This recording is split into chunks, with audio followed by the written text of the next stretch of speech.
제자들은 12명이었습니다. 그 12제자 중에 꽤 많은 사람이 그 직업군이 어부였어요. 우리가 잘 알듯이 제자들 가운데 꽤 많은 사람이 어부 출신이었습니다. 그래서 그들은 배를 다룰 줄 알고 바다를 알고 풍랑을 경험했던 자들이에요. 이런 제자들을 싣고 가던 배가 오늘 풍랑을 만났던 것이죠.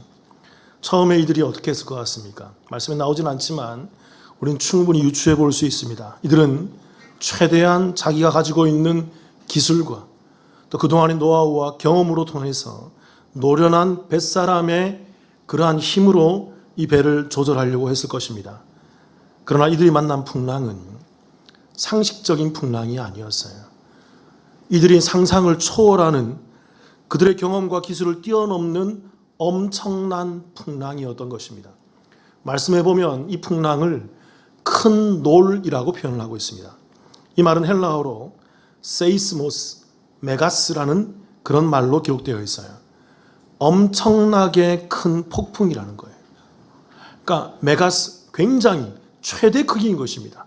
그래서 이 말을 우리가 좀 오늘날로 번역해 보면 태풍이나 허리케인급 같은 굉장한 큰 풍랑이 임했음을 우리 가운데 보여주고 있다는 것입니다. 이러한 큰 놀 가운데에서 제자들은 자신이 가지고 있는 기술과 그동안의 경험들이 전혀 소용되지 못하고 무용지물이었던 것을 경험하게 되는 것입니다. 그래서 이 제자들이 선택한 방법이 무엇일까요? 말씀을 같이 한번 읽어보겠습니다. 마태복음 8장 25절이에요. 함께 읽겠습니다. 시작. 그 제자들이 나와 깨우며 이르되 주여 구원하소서 우리가 죽겠나이다. 자기들이 해볼 것을 다 해봤어요. 모든 것을 다 해봤다고요. 그런데 이들은 그 모든 가운데서 그것이 다 소용되지 않자 이들은 결국에는 어쩔 수 없어서 자고 있는 예수님을 깨웠다라는 것입니다. 그 깨운 이유가 무엇입니까? 25절에 보니까 이렇게 되어 있어요. 예수님, 우리가 죽게 되었나이다. 우리를 구원하소서라고 고백을 하고 있다는 거예요. 그래서 많은 사람들이 설교 가운데 또는 많은 사람들이 이 말씀을 이해할 때 제자들은 예수님을 믿음으로 깨웠다는 것입니다. 예수님이 깨어나면 다 해결할 수 있어. 예수님이 이 풍랑과 바람과 바다를 다 잠잠하게 할 수 있는 그런 능력 있는 분이야. 그분이 바로 창조주이시고 구원주이시며 그분이 우리 배와 함께 있어. 그래서 그분만 깨어나면 우리가 살 수 있어. 그런 믿음 가운데 예수님을 깨웠다라고 오해하는 거예요. 왜 이게 옳을까요, 여러분? 그 다음에 있는 마태복음 8장 27절 때문에 그렇습니다. 제가 한번 읽어볼게요. 이런 말씀이 있습니다. 8장 27절. 그 사람들이 놀랍게 여겨 이르되 이가 어떠한 사람이기에 바람과 바다도 순종하는가 하더라. 그러니까 예수님이 바람과 바다를 잠잠하게 하자 그 사람들, 이들은 제자들을 포함한 사람들이에요. 그 배 안에 있던 모든 사람을 얘기하는 거예요. 그들이 예수님의 그 바람과 바다를 잠잠하게 하는 그 일을 보고 놀랍게 여겼다는 것이죠. 이 말의 의미는 경탄했다는 거예요. 무슨 말이냐면 여러분, 바람과 바다를 잔잔하게 하실 줄은 이들이 꿈에도 생각지 못하고 상상조차 할 수 없었던 일이라는 거예요. 그래서 이들이 27절에 이런 고백하죠. 다시 띄워보세요. 27절 중간에 이런 고백합니다. 이가 어떤 사람이기에 바람과 바다도 순종하는가. 제자들의 고백이에요. 이들은 예수님이 이런 일을 할 수 있는 분이라고 믿지 않았습니다. 이들은 예수님을 깨울 수 있었지만 이들은 예수님이 이런 바람과 바다를 잠잠하게 할 수 있는 분이라고 그렇게 믿고 있지 않았다는 것이죠. 그들이 깨운 것은 믿음 때문이 아니었어요. 그들이 예수님을 깨운 것은 믿음이 아니라고요. 그렇다면 이들이 예수님을 깨운 이유가 무엇 때문일까요? 지금 예수님이 배에서 뭐 하고 있어요? 주무시고 있기 때문에. 마가복음 4장 38절을 제가 한번 읽어보겠습니다. 이런 말씀이 있어요. 같은 병행 구절인데 이런 말씀이 있습니다. 예수께서는 고물에서 베개를 베고 주무시더니 제자들이 깨우며 이르되 선생님이여 우리가 죽게 된 것을 돌보지 아니하시나이까 하니. 지금 예수님께서 어디에서 주무시고 계세요? 여기 보니까 좀 어려운 말이지만 고물이라고 되어 있습니다. 고물에서, 배 가운데 고물에서 주무시고 있어요. 이 고물이란 말이 뭐냐면, 이 고물이 헬라어로 프림나란 말이에요. 배의 훔이 배의 뒤편을 말하는 것입니다. 주로 여러분 잘 알죠? 배의 뒤편이 좀 안전하고, 배의 뒤편에 숙소가 있고, 배의 뒤편이 좀 더 편안하고 괜찮은 곳입니다. 그러니까 지금 예수님께서는 이 배 뒤편의 자리에서 주무시고 있는 거죠. 근데 주무시는 모습이 또 기록되어 있어요. 어떻게 주무시고 계십니까? 뭘 베고? 어디서 구했는지 모르지만 베개를 구해서 베개를 베고 주무시고 있더라는 것입니다. 매우 편히 잠을 자고 있는 거예요. 그리고 여기서 말하고 있는 이 주무시더니 이란 말도 헬라어로 이 말이 카듀도란 말입니다. 이게 자다, 잠에 빠지다, 단순히 눈을 감고 제자들이 어떻게 하나 한번 보자 이러고 있는 게 아니고, 실제로 예수님이 이 배 위에서 풍랑이 있는데도, 바다가 넘실대는데도 예수님이 이 배 위에서 어떻게 했어요? 실제로 잠에 꼬라 떨어진 것입니다. 깊은 잠에 들어서 마치 죽은 것과 같은 되는 상태를 바로 이 카듀도, 죽음을 경험하는 그 잠과 같은 상태, 카듀도라는 이 표현이 설명하고 있다는 거죠. 그러니까 예수님은 지금 이 배 안에서 깊은 숙면을 취하면서 누가 업어가도 모를 정도의 잠에 빠져 있는 것입니다. 제자들은 풍랑 속에서 죽을 지경인데 예수님은 안전한 곳에서, 편안한 곳에서 베개를 베고 깊은 숙면을 취하고 있는 것이죠. 상상해 보세요, 여러분. 너무나도 대조적이지 않습니까? 밖에는 풍랑과 바람이 일고 있어요. 허리케인급 태풍이 불고 있다고, 호수위라고요. 이 배가 넘실대면서 언제 자초될지, 언제 무너질지 모릅니다. 뱃사람들이 열심히 해봤다고요. 열심히 최선을 다해서 이 배를 안전하게 정박하기 위해서 최선을 다했지만 모든 것이 다 좌절되고 모든 것이 다 소용없는 그런 상태 가운데 있더라는 것입니다. 그런데 그곳에 한 사람, 예수님은 잠을 자고 있더라는 거예요. 그래서 제자들이 예수님을 깨우는 것입니다. 예수님, 지금 죽게 되었는데 잠이 오십니까? 우리가 지금 다 죽게 되었는데 뭐라도 좀 해보세요. 좀 일어나 보세요. 그런 심정으로, 그런 원망과 그런 한탄 가운데에서 이들은 예수님을 깨우고 있는 거예요. 그래서 여러분, 이들은 예수님을 믿음으로 깨운 게 아니라 원망과 환탄 가운데에서, 그 전에 예수님께 병도 치유하고 귀신도 쫓아내는 것을 봤으니까 뭔가라도 할 수 있겠지, 그런 지푸라기라도 잡는 심정으로 예수님을 흔들어 깨우고 있는 것이지요. 그래서 한 주석가가 이렇게 주석을 달아놨더라고요. 아마도 제자 중 한 사람이 예수님을 발로 뻥 차지 않았을까. 저는 그 말에 공감하는 바예요. 너무 급박하니까, 너무 긴박하니까 거기서 주무시고 있는 예수님, 아마도 코를 골지 않았겠어요? 너무 기가 막힌 것이지. 그렇다면 여러분, 이 제자들의 원망과 한탄 속에서 배의 후미에서 편안히 자리를 잡고 베개를 보고 주무시고 계시는 이 예수님은 과연 오늘 우리 가운데 어떤 분으로 나타나고 있을까요? 예수님은 어떤 분이실까요? 첫 번째는요, 한번 따라해 보겠습니다. 책망하는 분이다. 그러니까 예수님은 여러분, 절대 여러분 이런 이미지 내려놓으세요. 인자하고 어질고 유순하고 부드러운 인상의 그런 분이다? 아니에요. 천만의 말씀이에요. 예수님은 어떠한 분이시다? 오늘 말씀해 보면 책망하는 분이시다라는 것입니다. 말씀 마태복음 8장 26절을 제가 한번 읽어보겠습니다. 예수께서 이르시되 어찌하여 무서워하느냐, 믿음이 작은 자들아 하시고 곧 일어나사 바람과 바다를 꾸짖으시니 아주 잔잔하게 되거늘. 그래서 예수님께서 바람과 바다를 뭐 하셨다? 꾸짖었다는 거죠. 이 꾸짖다라는 말이 헬라어로 에피티마오란 말입니다. 이게 비난하다, 책망하다, 혼쭐 내다, 그 말이에요. 예수님이 매우 화가 나셔서 이 모든 이 바람과 바다의 이런 넘실대는 모습을 보면서 매우 화가 나서 예수님이 아주 우레와 같은 소리로, 큰 소리로 말을 하면서 이 바람과 바다를 책망하고 그들의 잘못을 지적하고 있는 거죠. 야 바람아, 너 왜 주제넘게 넘실대고 있어? 야 바다야, 너 왜 주제넘게 이렇게 일어나고 있어? 가만히 있어. 웬 난리야? 웬 법석이야? 제가 질문을 하나 드려볼게요. 이 말씀 가운데 매우 중요한 질문입니다. 말씀을 읽어볼 수 있는, 말씀을 깨달을 수 있는 질문이에요. 이런 질문을 해보겠습니다. 여러분.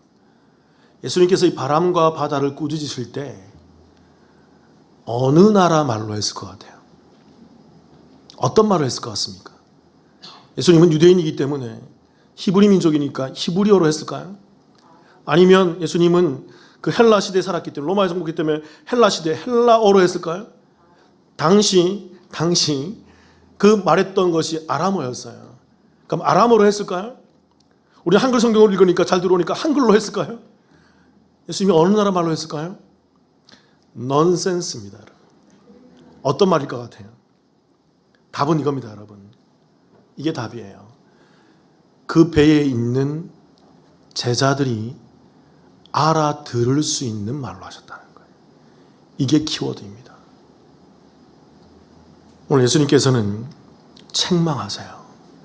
바람과 바다를 책망하시지만 여러분, 예수님께서 이 바람과 바다를 향해서 말을 하실 필요가 있어요, 없어요? 말씀으로 창조하신 분이에요. 눈만 쓱 돌려도 바람과 바다가 알아서 깁니다. 손만 들어도, 몸만 틀어도 에이 하면서 한탄만 하더라도 바람과 바다가 알아서 잠잠해질 수 있다고요. 근데 주님은 굳이 일어나셔서 모든 사람, 특별히 제자들이 알아들을 수 있는 그 언어로 이 바람과 바다를 꾸짖고 있다는 것이죠. 바람아 잠잠해. 바다야 가만히 있어. 너희들이 왜 지금 난리 법석을 들고 있니? 여러분, 성경에서 보면요, 예수님께서 꾸짖는 모습이 자주 나옵니다. 제가 얘기했잖아요. 예수님이 인자한 모습, 온화한 모습, 누순한 모습 내려놓아야 돼요. 예수님이 매우 많이 꾸짖으세요. 말씀 마가복음 8장 33절을 제가 한번 읽어보겠습니다. 이런 말씀이 있죠. 예수께서 돌이키시사 제자들을 보시며 베드로를 뭐 했다고요? 꾸짖어 이르시되 사탄아 내 뒤로 물러가라.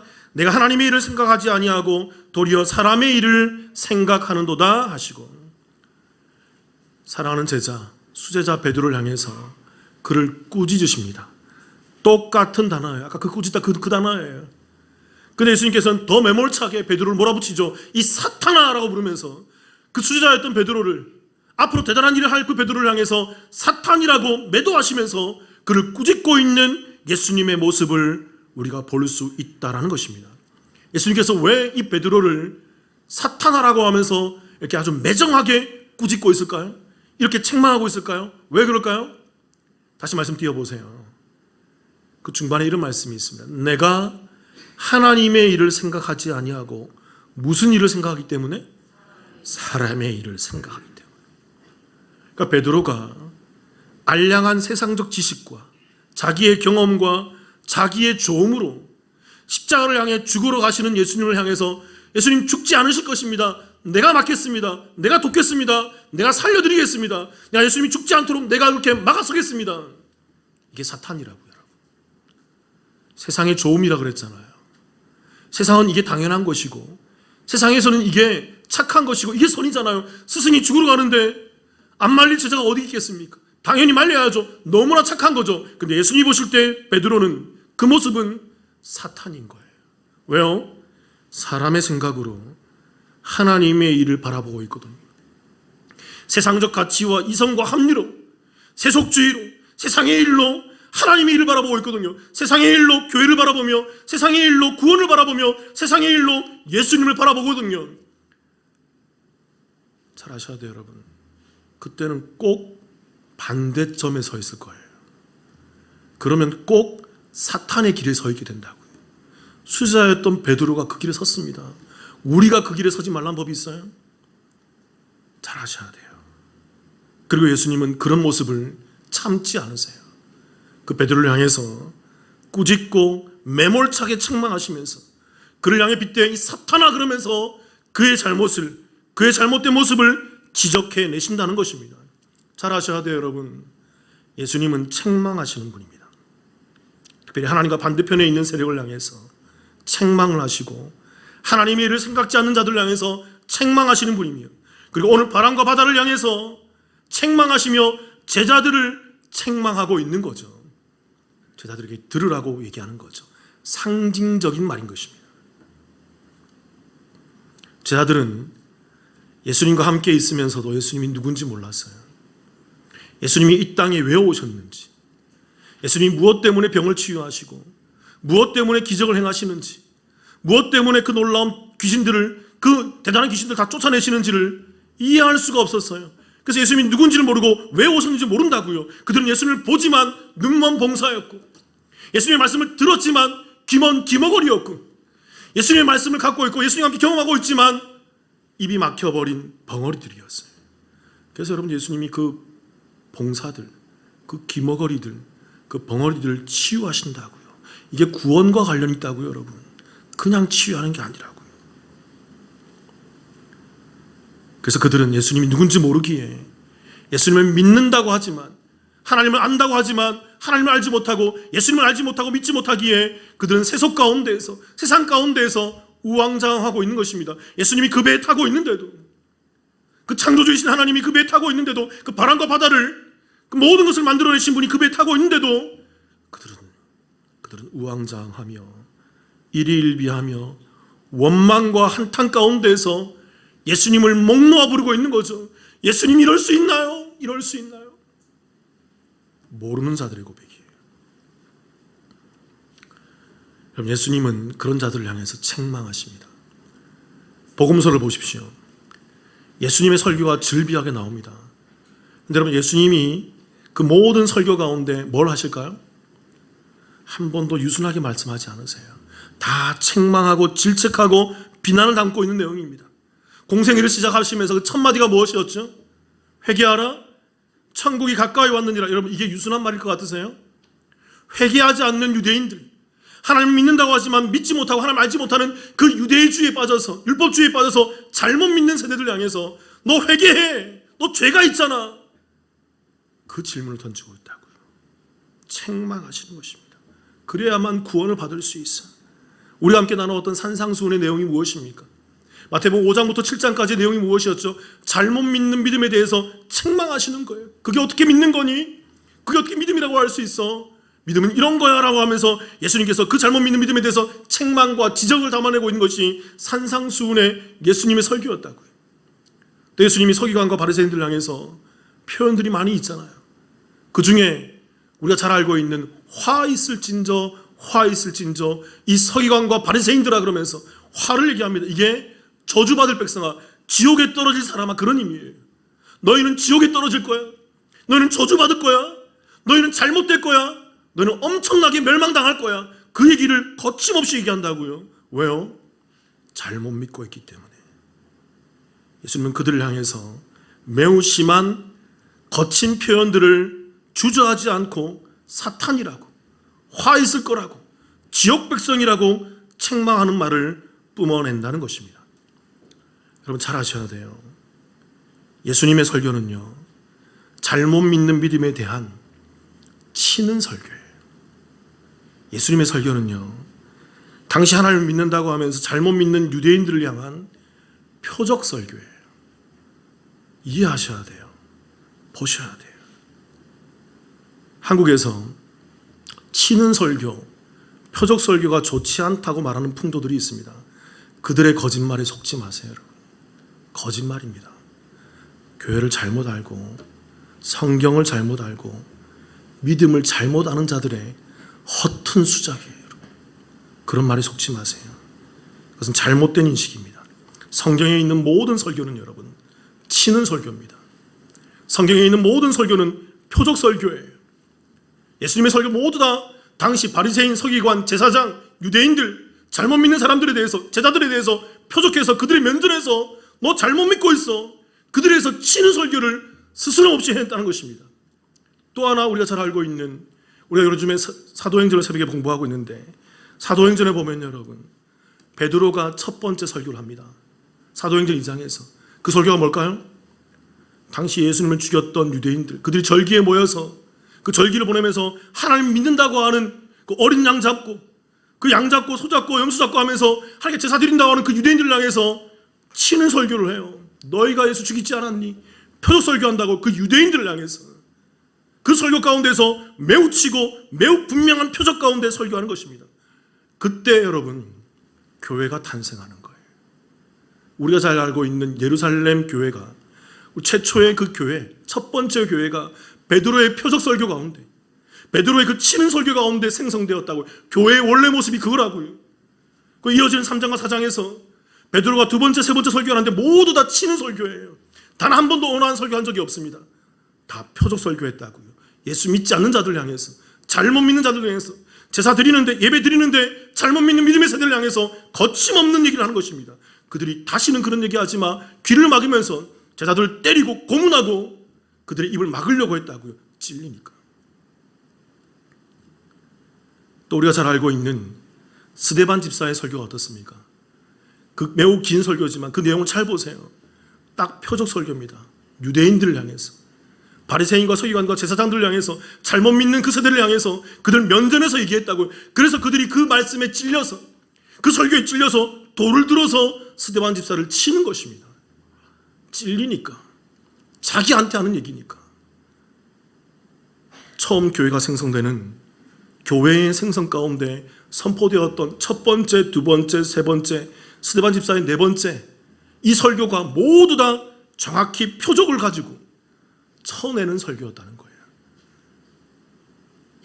그러니까 여러분, 치는 설교, 표적 설교가 문제가 아니에요.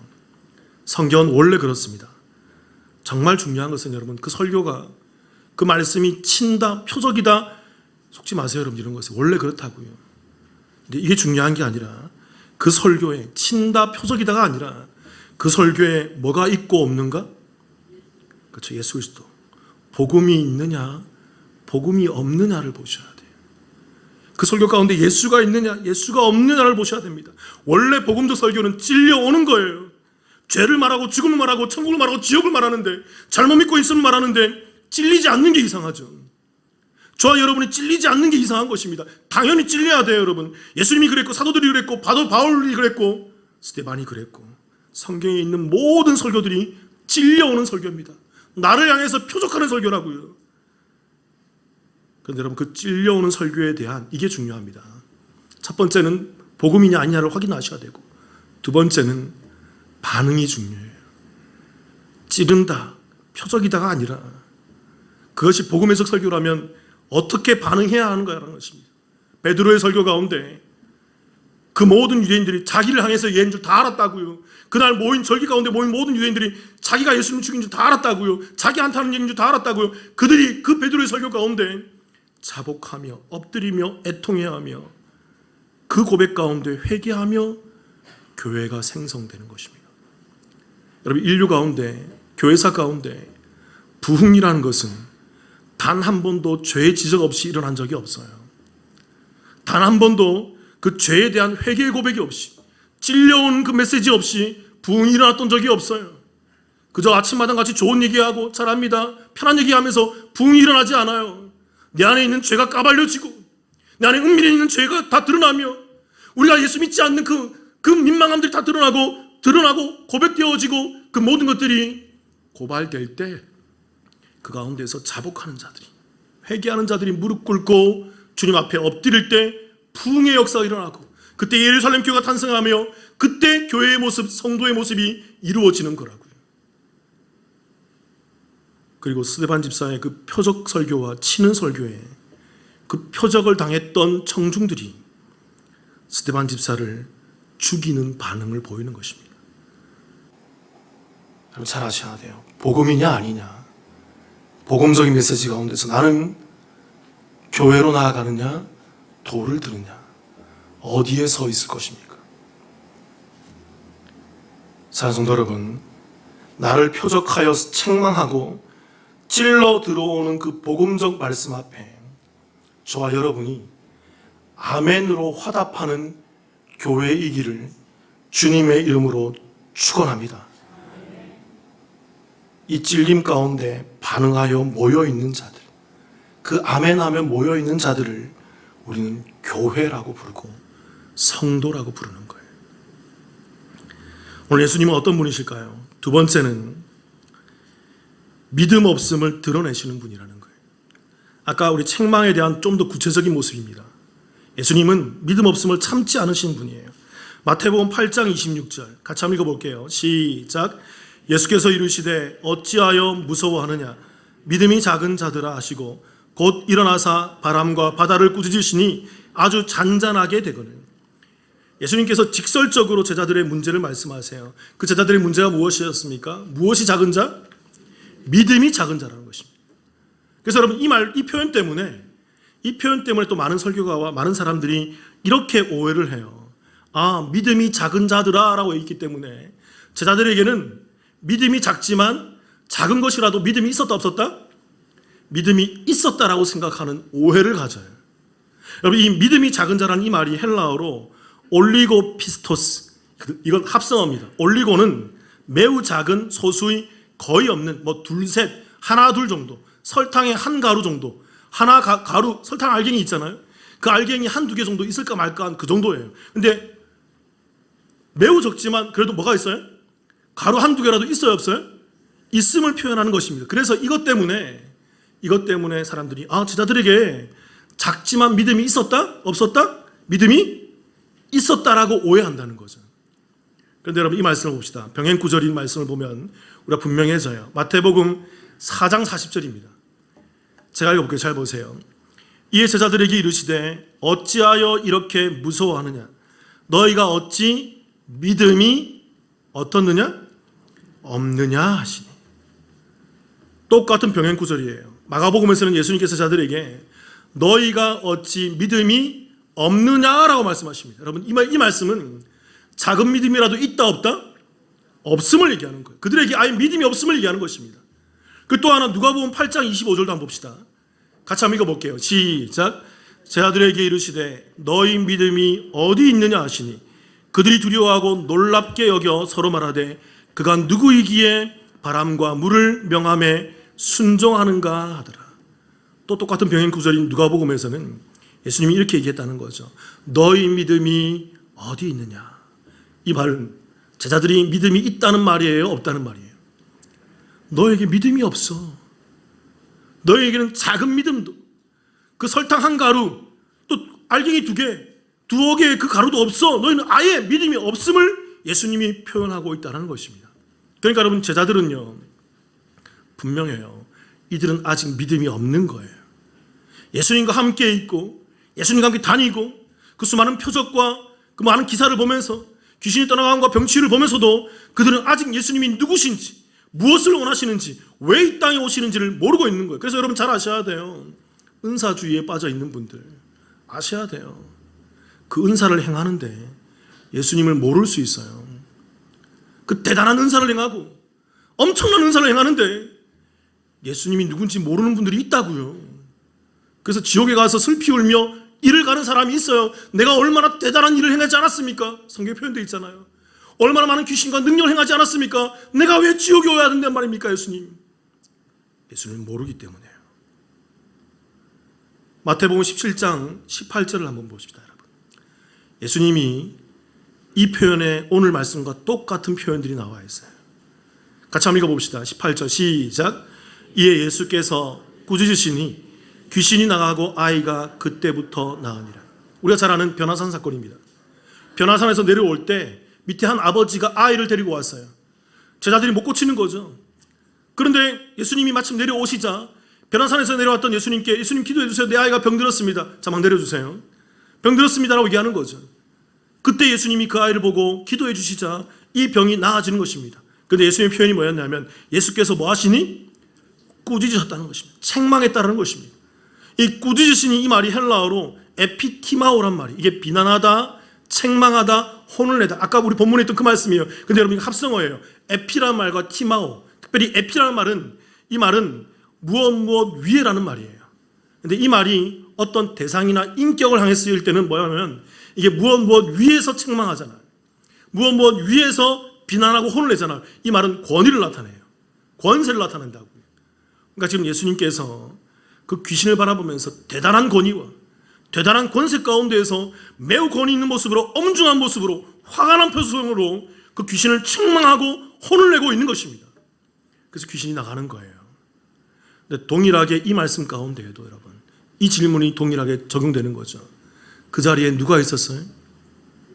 제자들이 있었어요. 그 귀신은 예수님이 쓱 해도 나간다고요. 손만 탁 들어도 나간다고요. 마음만 품어도 나간다고요. 근데 굳이 꾸짖으시는 말씀, 책망하시는 말씀 안에서 제자들이 들으라고 얘기하는 것입니다. 왜 그럴까요? 귀신을 꾸짖는 게 아니라 실질적인 대상은 누구예요? 제자들인 거예요. 왜? 그들에게 뭐가 없었기 때문에? 믿음이 없었기 때문에. 마태복음 17장 19, 21절 제가 읽어볼게요. 보세요. 이때 제자들이 조용히 예수께 나와 이르되 우리는 어찌하여 쫓아내지 못하였나이까. 20절 이르시되 너희 믿음이 작은가. 믿음이 작다 그러잖아요. 근데 여러분 이것 때문에 또 그래서 믿음이 있긴 있었다고 얘기한다고요. 그런데 그렇지 않습니다. 그 뒤에 보세요. 믿음이 작은 까닭이라 진실로 너희에게 이르노니 만일 너희에게 믿음이 무엇 한 알만큼만 있어서 겨자씨 한 알만큼만 있어도 이 산을 명하여 여기로 저기로 옮겨지라 하면 옮겨질 것이요 또 너희가 못할 것이 없으리라. 무슨 말입니까? 무슨 말입니까? 제자들에게는 믿음이 자금이 믿음이 없는 것이라는 것을 얘기하는 거죠. 여러분 겨자씨 하나를 본 적이 있나요? 저는 성지순례 갔다 온 저는 가보지 못했지만 갔다 온 권사님이 저한테 가져와서 선물을 준 적이 있어요. 그래서 이스라엘에 판대요. 겨자씨를 코팅해서 하나씩 한국 사람들이 많이 사간답니다. 그래서 여러 개 사와서 나눠주는데 제가 하나 받았어요. 지금 그게 어딘지 모르겠어요.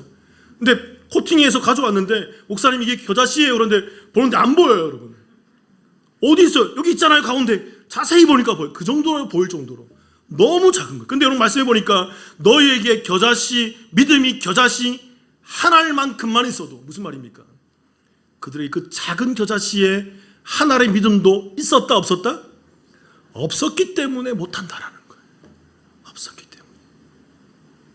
제자들은 유대인이고 제자들이었습니다. 하나님 믿는다고 그랬어요. 안다고 그랬어요. 제사 드려요. 예배 드려요. 말씀을 들어요. 그러나 그들은 실상은 하나님을 믿지 않는 자들입니다. 실상은 예수님을 모르는 자들이에요. 실상은 예수님에 대한 믿음이 없는 자들이에요. 그래서 오늘 본문에서 예수님께서 그것을 작은 믿음, 적은 믿음이라고 얘기하는 것입니다. 이것은 믿음이 없는 거예요. 그래서 예수님께서 그 믿음 없음을 드러내시며 참지 않으시고 폭로하시는 것입니다. 저와 여러분이 예수님 앞에서 이 믿음 없음으로 있을 때 이건 은혜예요.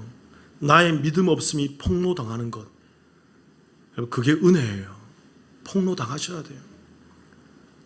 예수님은 책망하시는 분이고 그 믿음 없음을 드러내시는 분이라고요. 그렇게 해서 제자들이 결국에는 어떻게 나아갑니까? 믿음 없음의 자리에서 어디로 나아갈까요? 믿음 있음의 자리로 나아간다고요. 그게 제자들의 성화의 과정이었다고요. 그들의 양육의 과정이었다고요. 사랑하는 성도 여러분, 우리가 이 과정을 겪으시기를, 저와 여러분이 우리 남북교회가 이 과정을 겪게 되기를 주님의 이름으로 축원합니다. 믿음이 없으면 없다는 것을 폭로하십시다. 드러냅시다. 주님, 제가 믿음이 없네요. 나 예수 믿는다고 했지만 내가 예수 잘못 믿고 있었네요. 나 예수 믿는다고 하지만 조금만 문제가 있고 조금만 어려우면 언제 그랬나 하듯이 예수님을 원망하며 교회를 원망하며 하나님을 원망하며 주님 이럴 수 있나요 하면서 예수님을 깨웠던 그 제자들의 모습이지 않습니까? 나의 믿음 없음 때문에 그렇습니다. 이게 믿음이 있음이 아니에요. 믿음이 없음 때문에 그렇습니다. 그러면서 자복하며 엎드려가는 저와 여러분이길 바랍니다. 저는 오늘 말씀을 묵상하면서 한 가지 사실이 떠올랐어요. 오늘 나오는 말씀 단어들, 이 배, 큰 놀, 바람과 바다, 죽음, 예수, 구원, 믿음이란 단어를 제가 각인하면서 공부하면서 찾아보면서 구약에 있던 한 가지 모습이 떠올랐어요. 뭐가 떠올랐을 것 같습니까? 다시 보세요, 여러분. 배, 큰 놀, 바람과 바다, 죽음, 예수, 구원, 믿음. 뭐가 떠오르세요? 저는 노아의 방주가 떠오르더라고요. 좀 더 제가 면밀히 들여다봐야 되겠지만 노아의 방주가 어떻습니까? 믿지 않는 세대들이 그 큰 놀이 이런 바람과 바다가 땅을 덮으며 하늘이 무너지며 죽음이 뒤덮은 그 시간 가운데 그 방주만 유일하게 떠 있는 거죠. 그 방주 안에 있는 사람들만 유일하게 구원을 얻을 수 있는 것입니다. 그 방주가 예표하는 분이 누구라고요? 구약에 예표된 누구라고요? 예수 그리스도였다고 정확히 말씀드렸잖아요. 누차 말씀드렸잖아요. 그 방주 안에 있는 자들, 예수 안에 있는 자들이 그 죽음의 물결 가운데, 죽음이 들고 있는 그 풍랑 가운데, 그 폭풍 가운데 그들이 안전하고 구원받을 것이며 그들이 온전할 것임을 얘기하는 것입니다. 그들에게 필요한 유일한 한 가지, 그게 바로 뭘까요? 예수를 어떻게 해야 돼요? 믿어야 되는 거예요. 겨자씨 하나의 믿음이라도 있어야 되는 거죠. 예수가 누군지를 알아야 돼요. 왜 오셨는지 알아야 돼요. 내게 뭘 원하는지 알아야 된다고요. 그래야만 그 믿음이 우리 가운데 채워지는 것입니다. 그렇게 여러분, 세상에 큰 놀이 일어나는 이 때에, 이 마지막 때에 방주 안에 있는 저와 여러분이 되기를 주님의 이름으로 축원합니다. 방주가 안전한 거예요. 방주가 생명이에요. 방주가 구원이라고요. 방주가 우리에게 그 안전함을 가져다 주는 거라고요. 이 땅이 다 무너지고 이 땅이 다 사라지는 그때에 우리가 어디서 안전을 찾을 수 있단 말입니까? 우리가 어디에 깃들 수 있단 말입니까? 이 땅이 다 흔들리고 무너져가는 이 시대 가운데서 우리가 안전할 공간이 어디 있단 말입니까? 예수 외에는 없는 거예요. 헌 하늘과 헌 땅이 무너지고 새 하늘과 새 땅이 도래해서 예수 안에, 그 방주 안에 있는 자들만이 그 헌 하늘과 헌 땅을 지나, 그 죽음의 강물을 지나 하나님의 영광의 그 도성에 도래하게 되는 것입니다. 사랑하는 성도 여러분, 저와 여러분이 이 믿음 있음으로 예수 안에서 이 마지막 시대를 살아가는 깨어있는 성도가 되기를 주님의 이름으로 축원합니다. 우리 안에 믿음이 없는 분들 도전드립니다. 예수 믿으세요. 예수 믿는 믿음을 간직하세요. 세상과 타협하지 마세요. 세상의 시각으로 교회를 보지 마세요. 세상의 시각으로 나를 평가하지 마세요. 세상의 시각으로 내 자녀도 평가하지 마세요. 그 믿음으로 나와 내 가족, 내 교회, 이 시대를 분별하여 그 영원한 도성에서 영원히 주님과 함께 그 안전함을 누리시기를, 그 안전함을 누리시기를. 같이 기도하시겠습니다.